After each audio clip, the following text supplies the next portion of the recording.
Welcome to Center of Light. I had a very long 2 or 3 days. Oh my God. Whew. I decided to wipe my computer's little hiney. I've reformatted my entire computer, which means I had to upload everything. The guts of my computer to Carbonite. It took 3.5, 4 days. Then to download it again after I wiped it clean. Hopefully everything's going to be perfect. No more freezing. No more Facebook freezing. Have to exit to come back in. Just a lot of things happening. So welcome to Center of Light. Welcome to Center of Light. Center of Light. Center of Divine Unfoldment and Reinforcement. Radio for the Soul and the Transformation Station. My name is Keith Anthony Blanchard Yanava. Tonight I'm hanging out with my friend Mr. Dan Hoquist. I've been knowing Dan quite a few years, way back in the Blog Talk days. Oh my God, I love it. It's been a long time. Tonight we're going to be speaking about Heaven's Matrix. Check out this title. It's really cool. An astonishing vision of Anunna-Ki. I'm going to ask him shortly what was the reason for separating the Anunna to the Ki, and I'm sure there's a very definitive reason why he did such a thing. Been been living with my son for the last few days. He's going to be a permanent member of my heart fixture in this place. I'm digging it. We're having fun. Father, son, knuckleheaded fun. I've already won. Welcome to Center of Light. I have no adverts. Actually, I have a couple. Let's get right down to that so we can bring my brother onto the show. I postponed it twice, not intentionally. My Power Connection Purpose course. Power Connection Purpose. 6-week bust you wide open course. I did not forget, for those who have paid for the course, things are moving, so I have to honor that. And if you require a refund, hey man, we're in this together. We're in it to win it. In it to win it. In it to win it.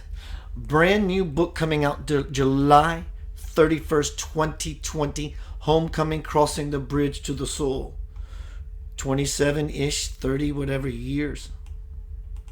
Passionately, diligently moving into that gate, the Yah, the heart.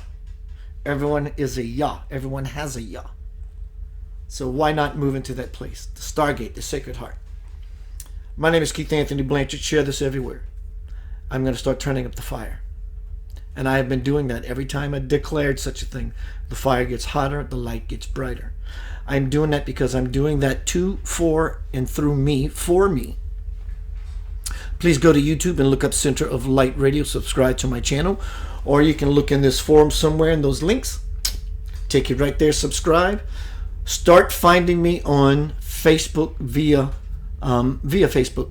Center of Light Radio on Facebook. So that's facebook.com/Center of Light Radio, facebook.com/Keith Anthony Blanchard. I eventually want to move all of my love, all of my work to those two pages. I want to get out of my personal page so I can do this more in a congruent way. The numbers are better. The Google Analytics are better when you go to the pages. So that's what I want to do. Thank you for your support. I'm going to be right back with my guest, Mr. Dan Hoquist. We're going to be speaking about Heaven's Matrix. It's going to be exciting. He's a really good speaker. He's a wordsmith. He's very clear. He's very articulate. Let's see what we're going to play.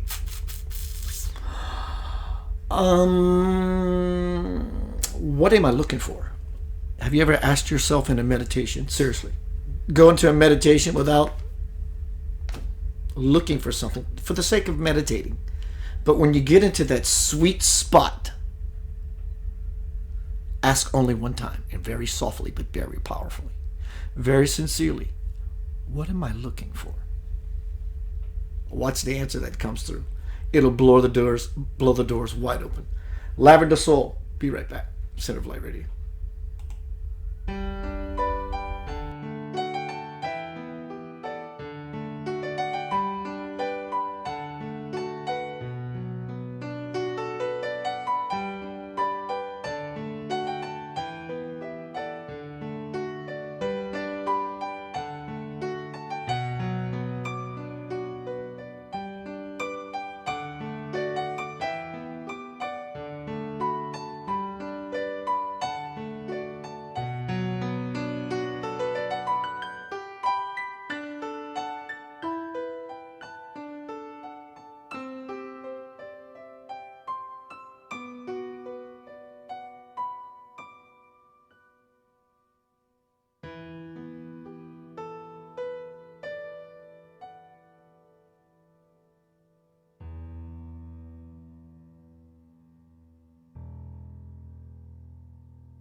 behind it that I need more than what I have, I'm just not sure.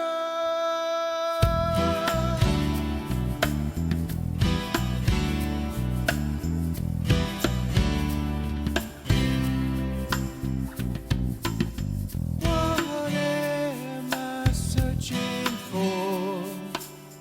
The mothership to a distant shore. Could this journey make me more of who I am? I'm just not sure. Where do you go to find the answers? There is a place you haven't tried. Your search for love is taking chances. Have you ever thought to look inside?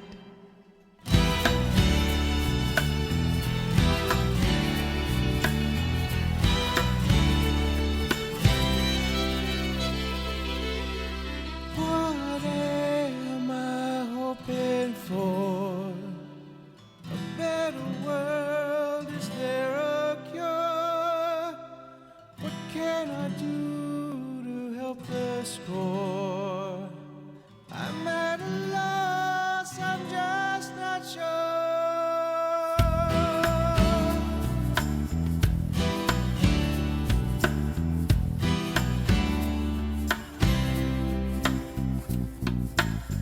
What am I praying for?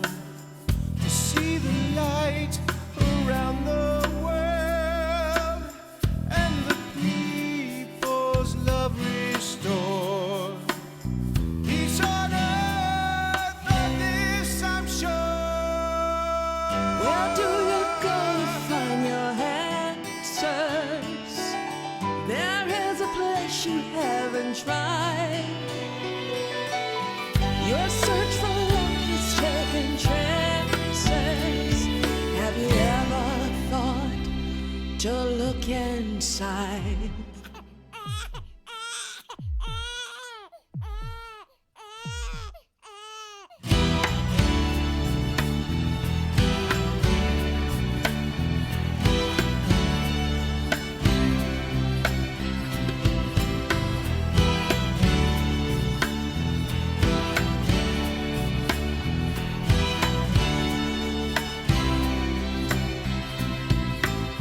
Where do you go to find your answers? There is a place you haven't tried. Your search for love is taking chances. Have you ever thought to look inside? You hold the key to find your answers. I am the door you have not tried. Never again taking chances. Open your heart and walk inside. Walk inside.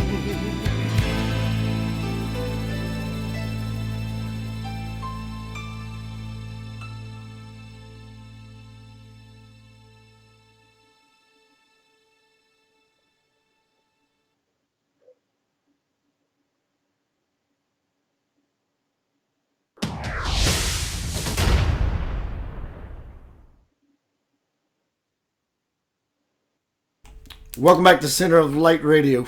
Long week. Computer. Wiped my computer's little hiney clean. Uploaded all my files to Carbonite. Brought them back. I had to do everything over. It was a long day. Later tonight, after this presentation, this interview with my friend Mr. Dan Hoquist, we're going to be speaking about Heaven's Matrix. The full title of the show, Heaven's Matrix, is An Astonishing Vision of Anunnaki. So we'll be talking about some others, y'all. A little later tonight, I'm going to be doing a presentation on the apple of my third eye. And I have a very special guest that's going to join me. It's going to be a lot of fun. Make sure you stick around for tonight. as well as join me a little later. Let's see what's happening in the room. You mean like a cloth? With a cloth? I wiped it with a format cloth. Let's get down to Center of Light Radio beeswax. Tonight we're speaking about Heaven's Matrix, an astonishing vision of Anunnaki. Dan Hoquist, my brother's been with me. I've been with him. We've been together for a while. Let me tell you a little bit about my friend. Now living in Southern California, Dan Hoquist is an author, researcher, and amateur archaeologist. Dan found an ability for pattern recognition very early in life and refined it with a passion for the logic of Sherlock Holmes. He has experienced and studied worldwide cultures and religions and now represents the newest discoveries in the field of hidden histories, their connections to the present and future of the human race! Exclamation point. Heaven's Matrix, an astonishing vision of Anunnaki, an exciting, far-flung narrative of people and species, the Anu, who call themselves the primary source of the galaxy. A speculative history using the newest discoveries in science and technology that point to a directed panspermia and purposeful manipulation of human development. Uh-oh. We're going to be getting to some taboo, y'all, I'm thinking. A truly complete history of the motives, methods, and evidence from the creation of the universe to expectations of our very future. Welcome to Center of Light Radio, Dan Hoquist, my bro.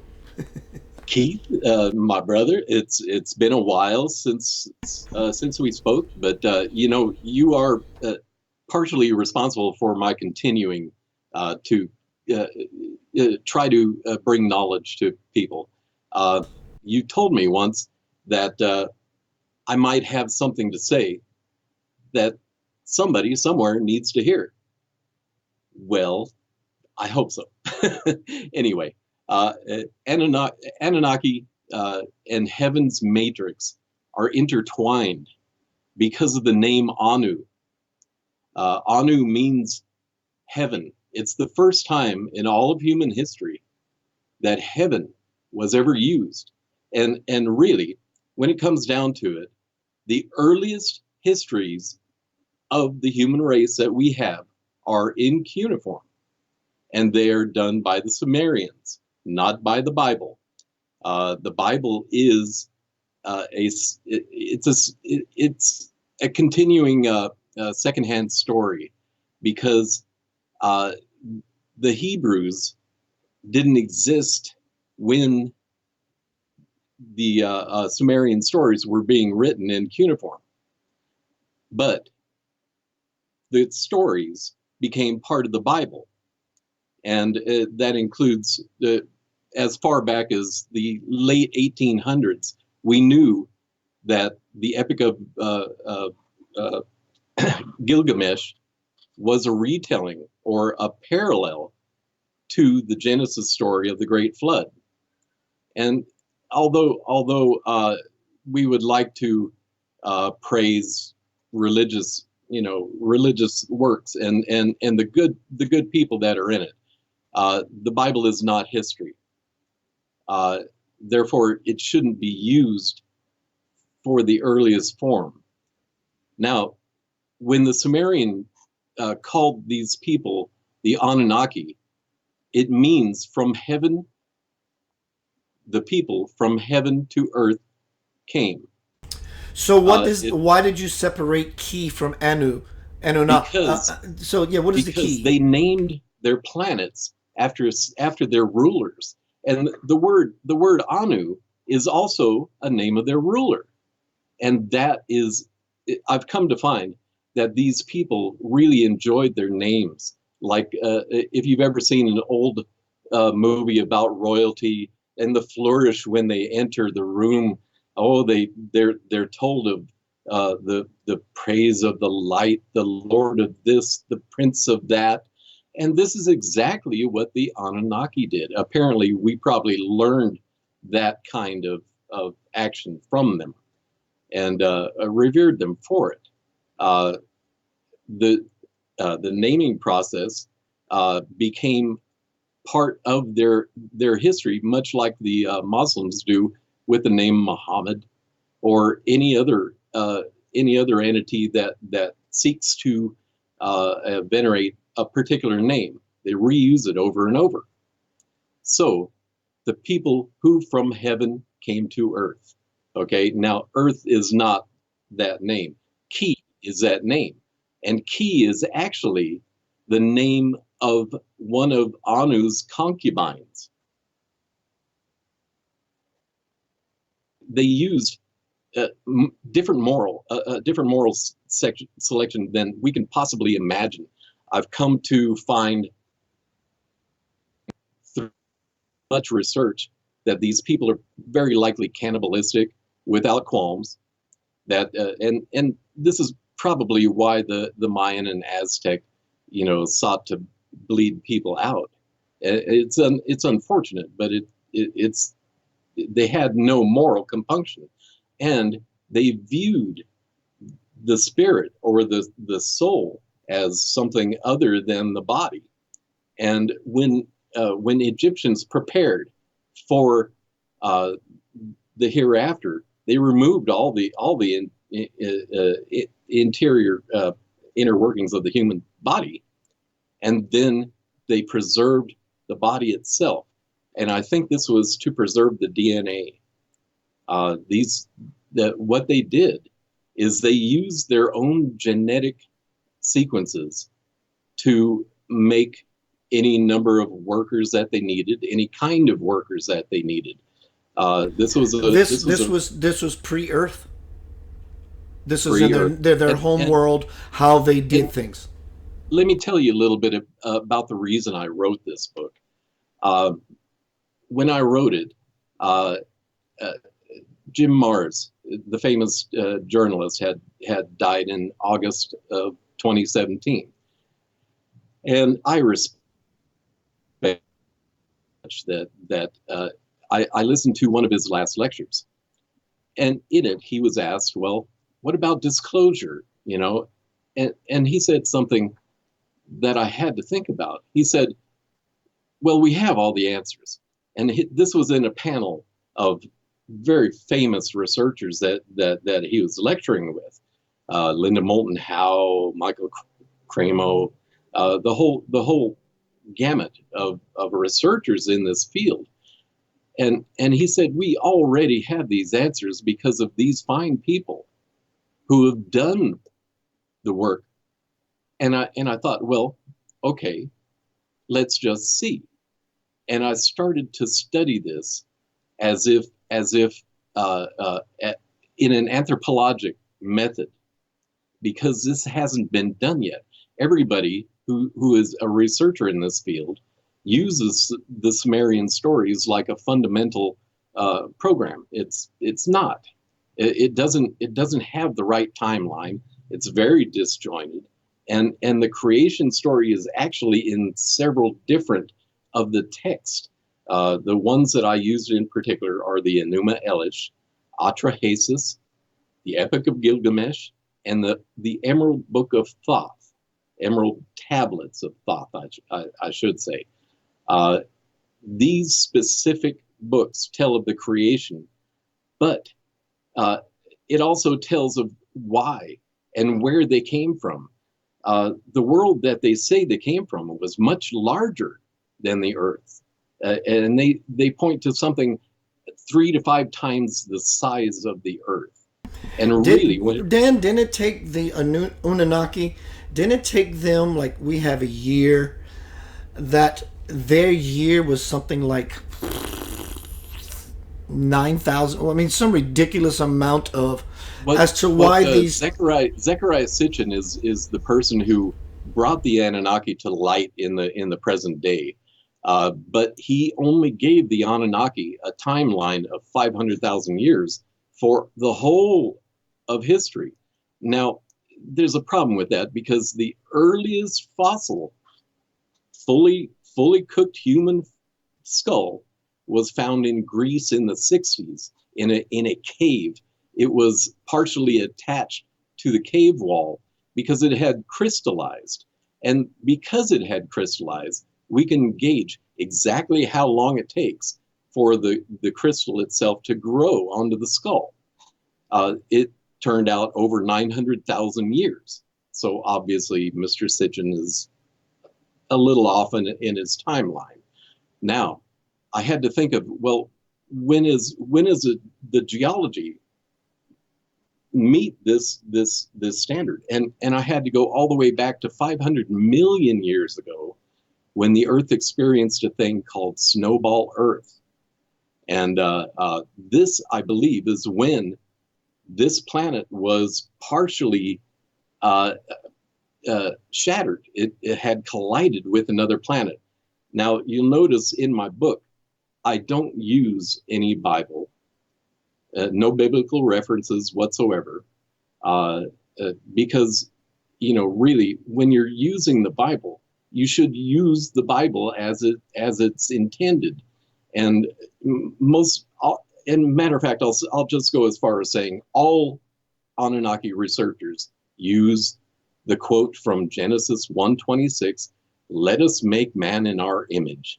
Okay, well, the problem is the Bible tells you what the image of God actually is a few pages later in Exodus as a burning bush.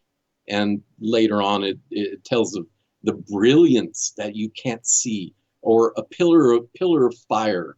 And what this intends is a Kabbalistic meaning that this is light, that we are beings of light. The Bible is not really as you imagine it, because it's more Buddhistic than people realize.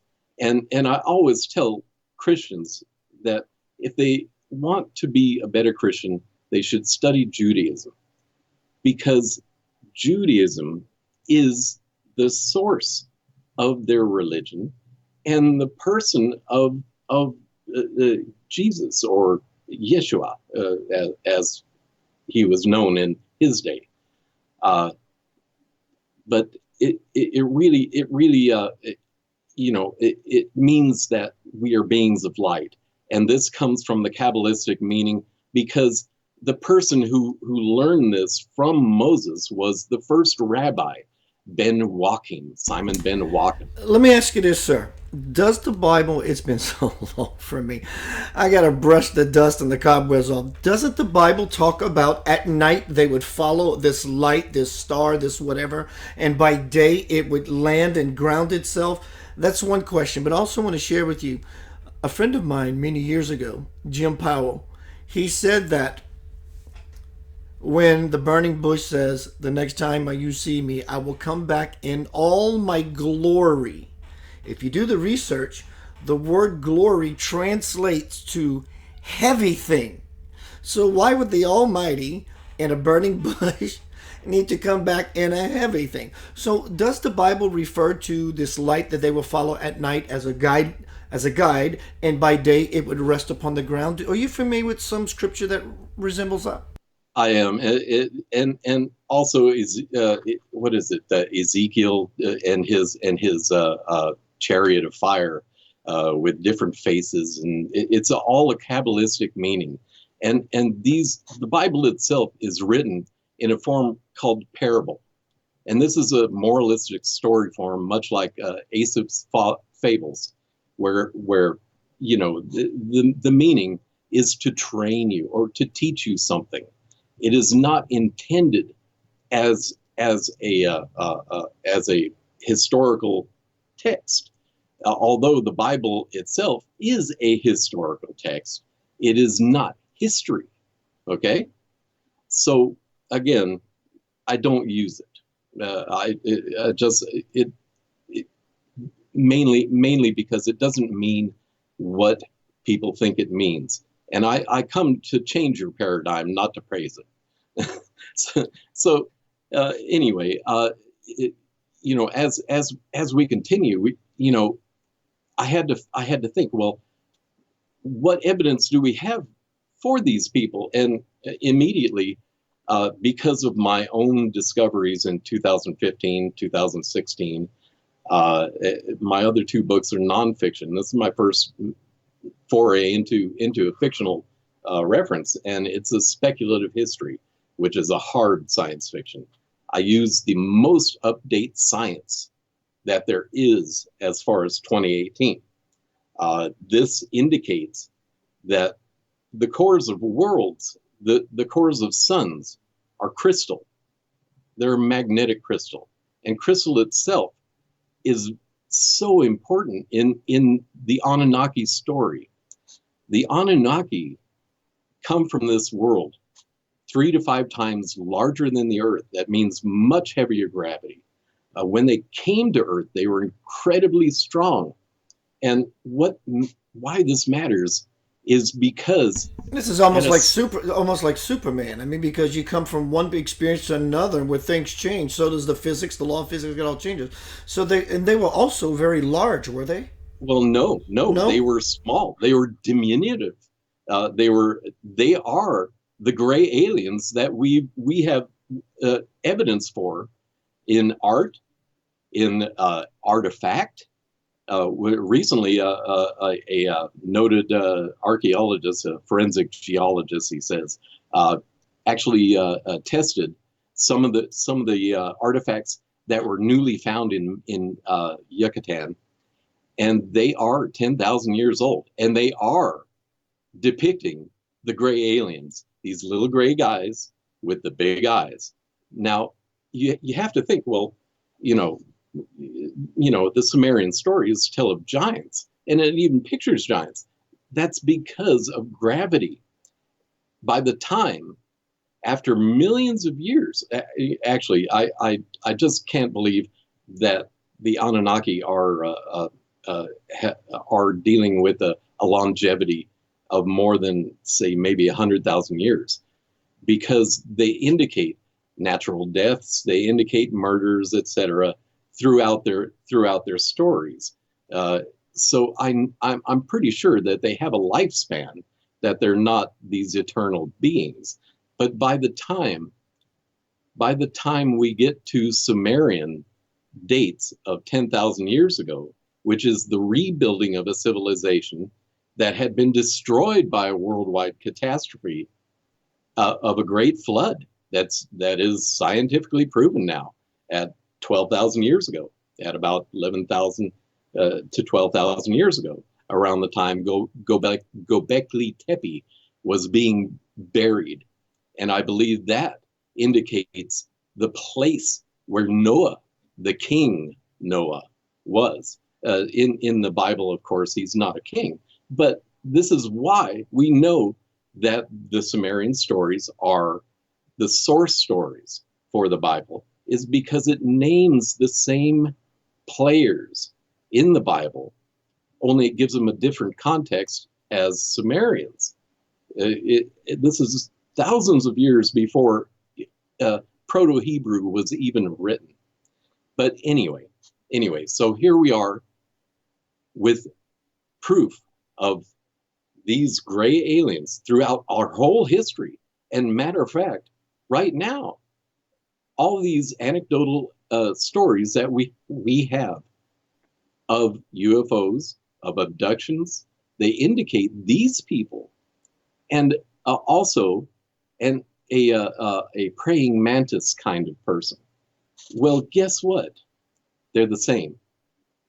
And this comes from a story that's very believable about a weather engineer who was working out by one of our military bases, Nellis Air Force Base. And he went out one night for a smoke and just to stare at the stars like he always did. And he came upon what he called a tall white alien. Okay. Heard of them many times. Yeah. And this is believable because he's a public person. He has nothing in the game. He's not a military personnel or anything like that. He was hired by the military at Nellis Air Force Base. But instead of running off in fear like some people would, he strikes up a conversation, and come to find out, this person tells him that their limbs elongate as they grow old. So by the time the Sumerians are building their structures, they could very well have been much more elongated. And you can see that what happens with gravity is something else. NASA has documented this, and it's funny because we're talking about going to Mars and creating colonies on the moon again. Well, it's a one-way trip. And because of gravity, what happens when we exit or enter into a lesser gravity, immediately bone loss, immediate changes in our DNA structure, immediate. So calcium. the body wants to adapt immediately to And whether this can be the seen. body doesn't know it's going to die. It just knows that certain atmospheric pressures, certain gravitational forces, certain pulls and pushes and all that. The body just says, okay, this is what I have to do to compensate. Whether we breathe is another story entirely. We are an adaptable species. Yes, we are. They call us the most adaptable species on Earth, and I have my doubts because we can't do pressures or great colds or hot. We just Chameleon can't do and chameleon and octopi have us beat like that as far as adapting in the general sense of adapting. They have us just squashed.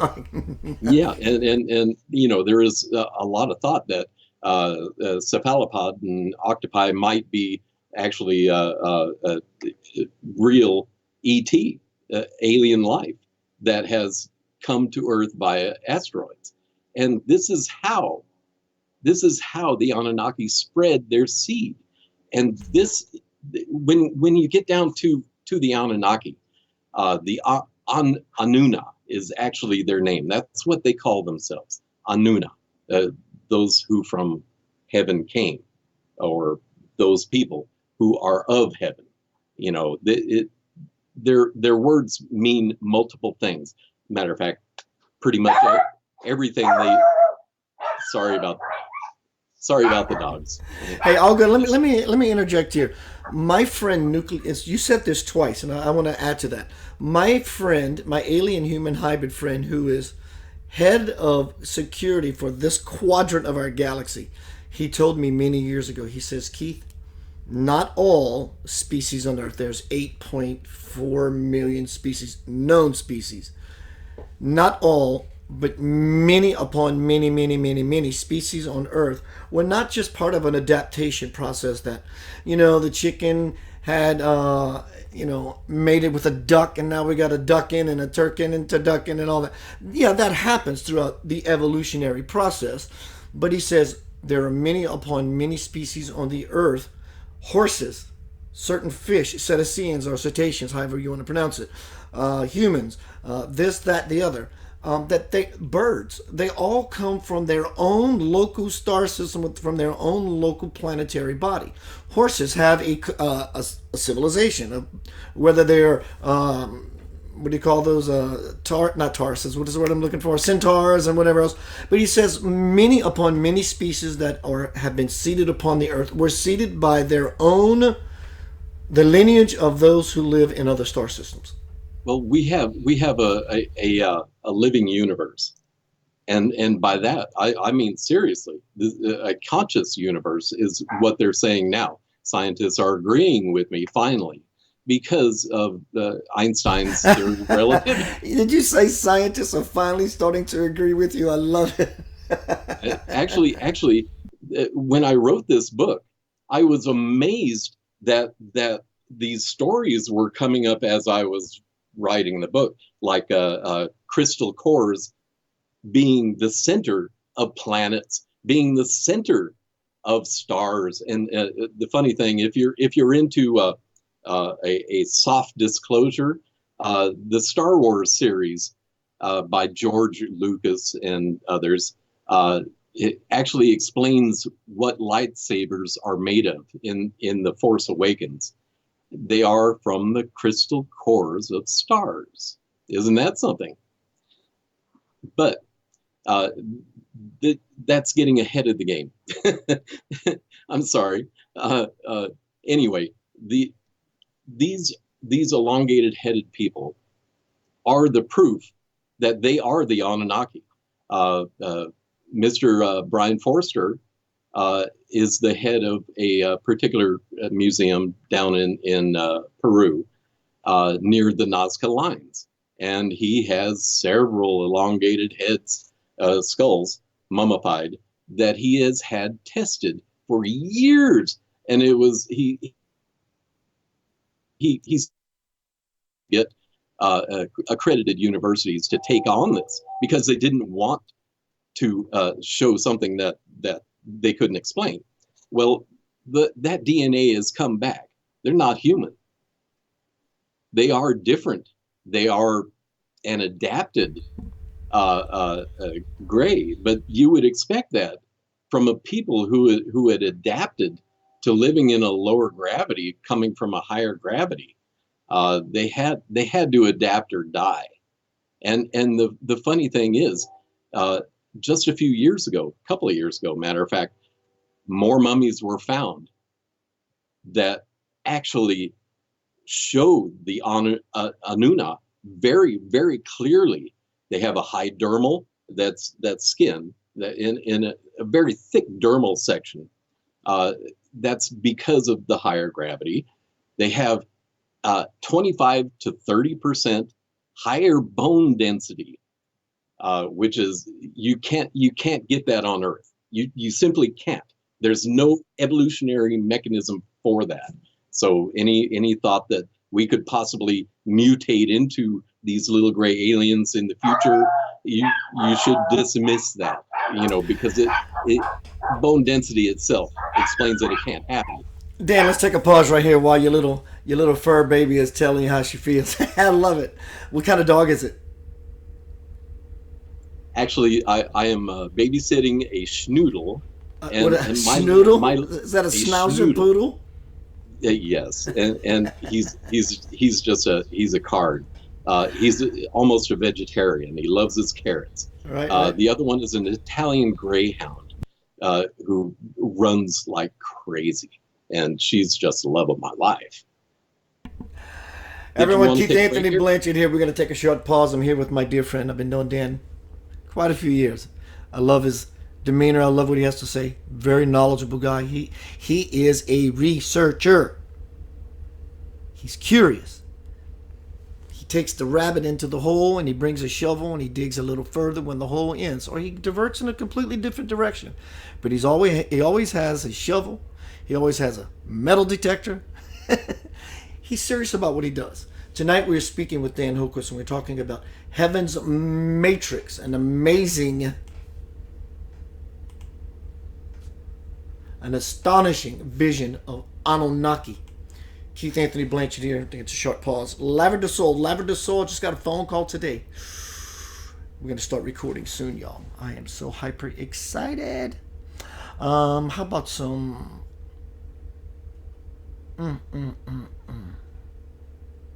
Time for a change. Always time for a change. The only thing that never changes is change itself. Stick around. See you shortly.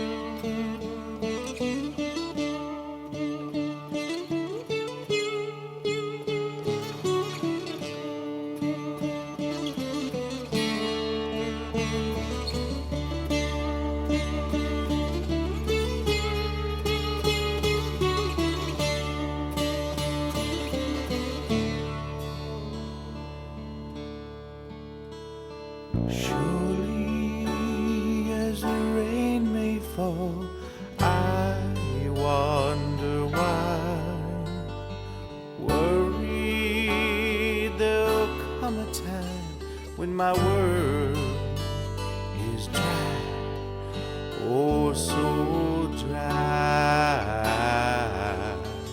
In the summertime I won't have no water. Oh, the wait, it's a little bit harder to take.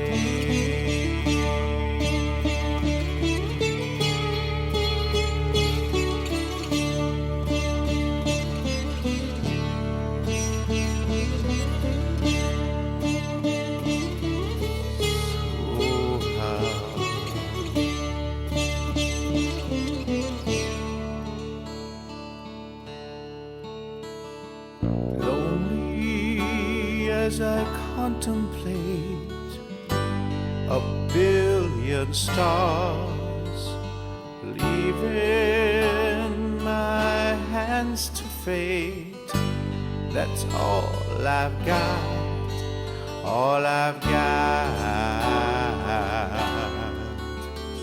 In the summertime, I won't have no water. Oh, wait, it's a little bit harder to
Welcome back to Center of Light, Bo. I want to say thank you very much for supporting my work by asking everyone to share.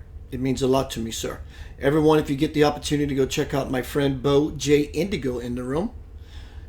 He has some pretty powerful presentations himself. Check him out. Tonight I'm speaking with my friend, Mr. Dan Hoquist, and we're talking about Heaven's Matrix.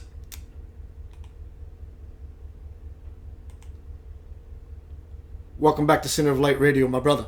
I wanted to ask you right up the top, reading the bio and the little bit I have revisited you, sir, since you've parted from social media for a while. In your bio, if I remember correctly, you had made a statement of something about night sky watching. Can you? I do a regular sky watch because of my discoveries involving these Anunna, who I believe to be subterranean people, because every megalith, every ancient megalith that I've researched has a subterranean part of it, including a water function. So I have to think of these people as subterranean.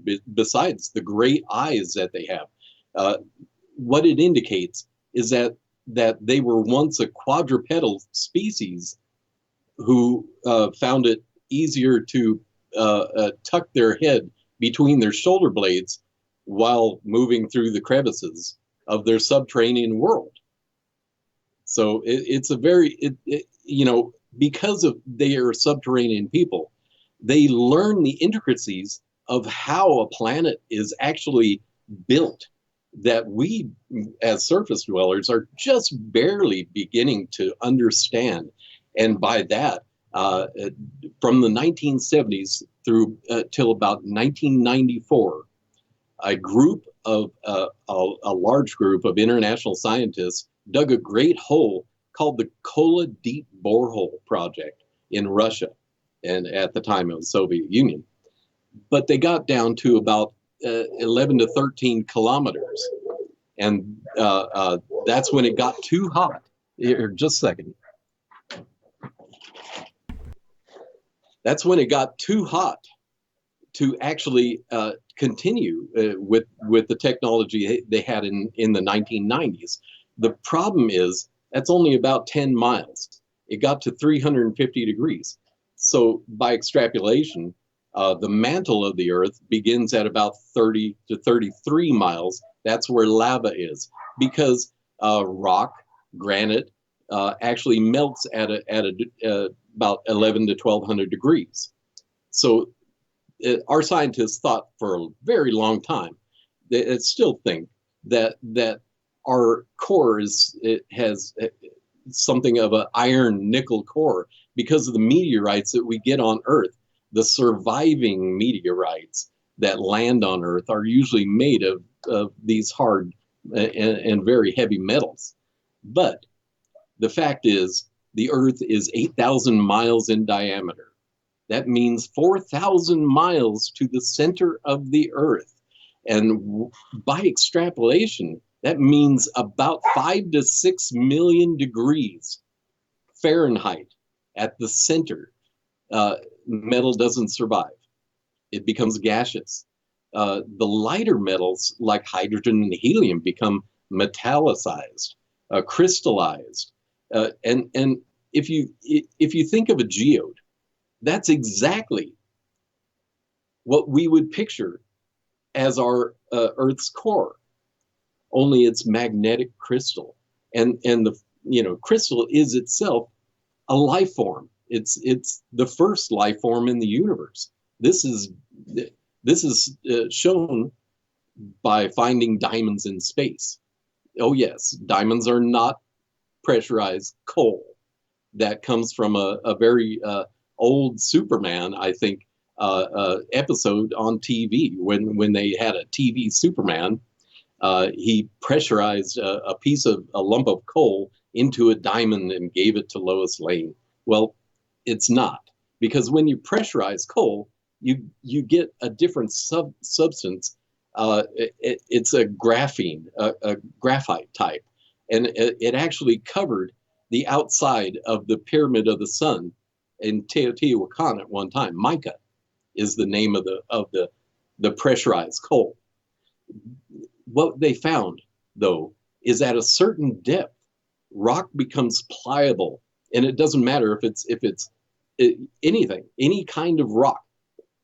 It becomes pliable like clay at a certain pressure. So now you have or like glass, gravity, or like glass, because sand at a certain temperature becomes pliable. You get to blow sand and create all these forms. So if rock becomes pliable, silicon, if we can silicon, look at exactly, yeah, if we look at rock is just basically a larger grain of the same idea. The thing is, when the Anunna actually developed, they developed a crystal science, and this is evident on Earth because there is a covering of crystal material on Earth that shouldn't be there, and most people don't know that because science doesn't, they don't actually exhibit this as, it would go against most of the natural sciences that they have now. I believe that they used crystal nanites, that they knew how to run a form of nanomachinery that we are just beginning to understand, and we're actually using crystal nanites now. And matter of fact, the first nanotechnology that we might see is for the eyes itself.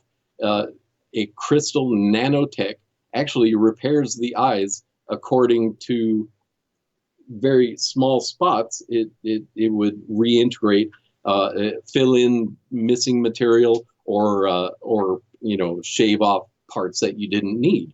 So we might see this nanotechnology in the near future. It's available now, and people don't know it. If you own a smartphone and use a smartphone today, you are using crystal that usually comes from Nazca itself. Yes, that Nazca in Peru. It's covered by a crystal dome. And that is such a pure crystal that we're able to use it in phones as data storage, which the quantum computers are even using crystal now for data storage, capacitors, electronic conductivity. Crystal itself is an amazing material. There's a wild inventor, a Canadian guy named John Hutchison, who messes around with Tesla electricity and microwaves, and he's caused levitation of bowling balls, etc. But what interests me is his work in crystal. It seems that when you electrify crystal, it lights up like a light bulb, or it glows, and different crystals have different effects. This is the name of the book, Heaven's Matrix, because everything, it starts from this crystalline material, and it works outward. Even the human being is made of a crystalline structure. In order to have clarity of mind and of self, you have to be of a crystalline nature. You have to be comprised of the same things that forms the light grid for what we call God, or the universal consciousness, to be able to infiltrate and view the entire structure of the universe. So everything has to be crystalline structure. Back in the old days, when you had to get up and change the TV, when you were watching Happy Days, the reason you go from channel 3 to channel 4 and catch those stations is because they had crystals. We know it as Intel, the smart chip, the microchip. Everything is crystal in nature. Everything is being used by crystals. When you want to find something, what do you think they're putting in your dog?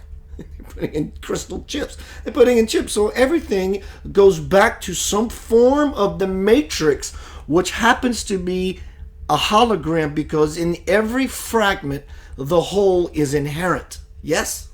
Information, yes. Light, the unified field, God, the place where energy information comes together as an expression into a myriad of different forms, shapes, and so forth. That's very good. That's very, very good. And, really, I told you that I dedicated this book to Mr. Jim Marrs, the investigative journalist.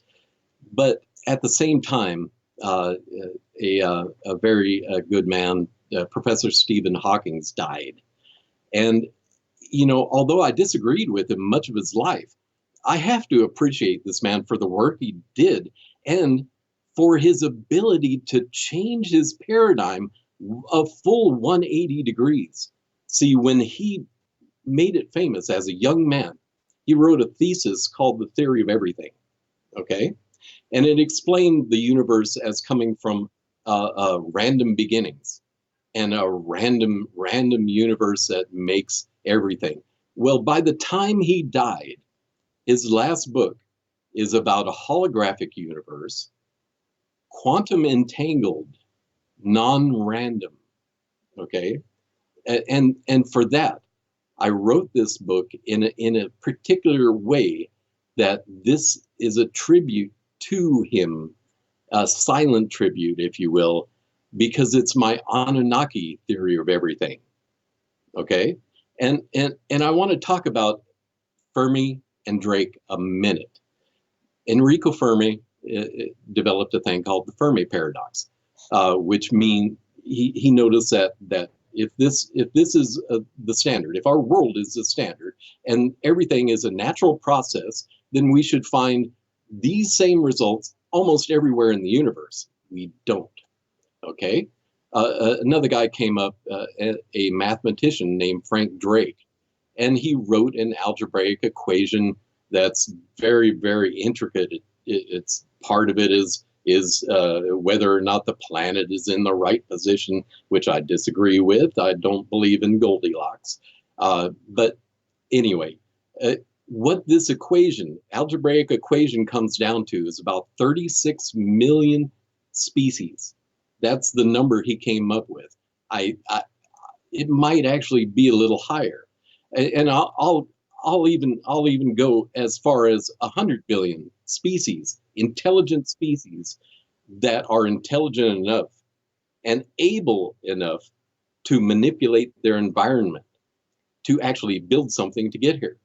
Okay, 100 billion species in a universe with 100 billion galaxies, each having 100 billion stars.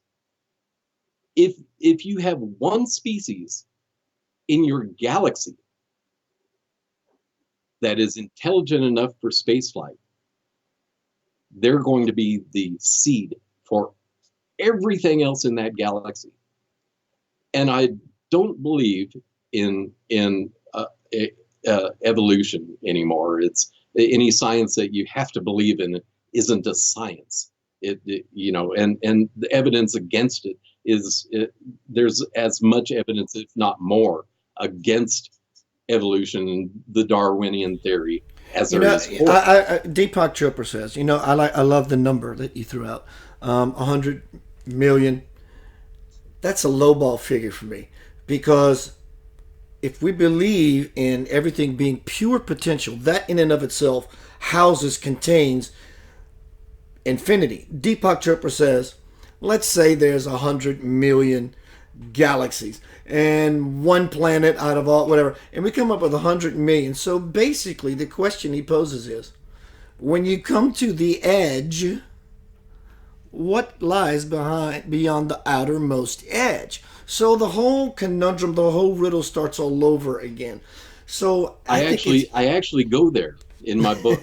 I am one of the researchers, because people claim that oh well, no science is willing to go prior or back before there was anything. Well, I explain that. And I explain that by using Mr. Hawking, Professor Hawking's research into the singularities. But the thing is, it's mixed with Einsteinian relativity. And this is why we have a conscious universe, which they are now telling us. Everything is conscious. And they know this because of the quantum entanglement and the experimental tests that they've run thousands of times that tell us that we have a conscious universe. This starts with a conscious singularity. In other words, the whole singularity was zapped into consciousness by gravity and pressure. Gravity and pressure do amazing things. They change elements, they make elements. This is how the universe is formed, by gravity and pressure, not by some singular explosion that only ejected a certain amount of material, and scientists, physicists have to add a fictional particle in order to make that true, called a dark matter. It's fictional. It doesn't exist. Our universe is a living thing that breeds itself. A Professor Eng, I believe, in the 1960s, an astronomer, found that galaxies, once they collide, often eject a quasar. And funny thing is, this quasar seems to have a tether to it, like an umbilical. And the galaxy itself feeds that quasar plasma from its own being, just like a mother does with milk. So as above, so below. This is a process that works throughout the universe and throughout the beginning of time. But what they found in 2018 were, they say, gravity waves. I agree. What happened in the original beginning was that this great massive singularity had already spawned miniature singularities of itself. This is, you might call archangels if you'd like, they were conscious also. And in a unified timing, they came together. They're all spinning in different sources, in different directions. They all came together at one time. And that was the Big Bang. The initial singularity became the chalkboard, or what scientists now call the spin matrix, for everything else to be drawn. Gravity was there. And the fact is, the best explanation of gravity is velocity. It all started with a motion, and that motion became a spin, and the spin became a compression. The compression became pressure, and then gravity. Einstein really had a problem with this. He wanted to actually say that mass and gravity were equal, and they're obviously not. You can go to space and you have no gravity. The moon supposedly has a sixth of gravity, but when we actually tried to get there and send rockets to it, we were missing it. It's a hollow sphere. Almost every culture, amazingly, has stories of a time that the moon wasn't in our skies. Okay, but anyway, so now crystal material forms on larger planets nearer the outside of the planets, and Plato had this idea that there are 120 nodes that are connected to the crystal core. Funny how they knew that our core was crystal 2,000 years ago, 3,000, 4,000 years ago in Greek and Egyptian days. But we are just barely beginning to say, okay, well, maybe. Anyway, the crystal that formed at these nodes connect to the center of the core. And Plato said that at these places, you can speak to the center of our Earth that way. And if you think of the Earth as like a soccer ball, he called it a convex polyhedron. And a lot of people want to think that there are lateral connections. I haven't found any.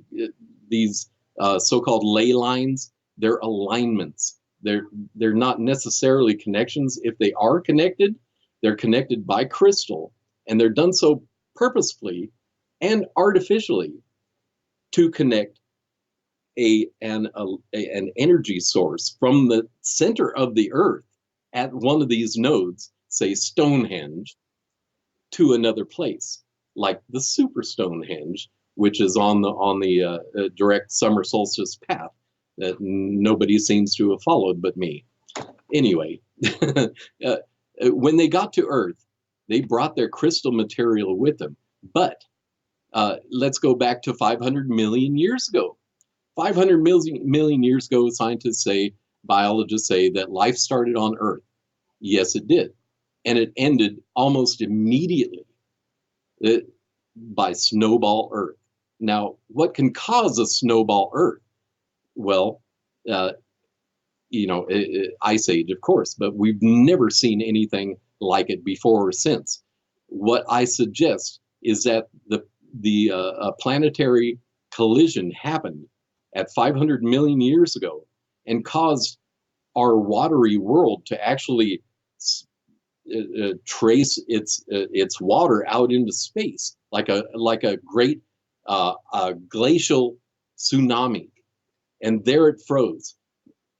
The Anunna had already invested their DNA through Tiamat, their matriarch, who had gone wild. This civilization has had its own problems. If you notice, the UFOs have this habit of going around nuclear facilities, military. Yes, they do. They sure do. Yes, they do. I believe that every civilization reaches a point, once they do find this energy material, that they do make weapons out of it. And I believe that the Anunna experienced exactly this and almost destroyed themselves.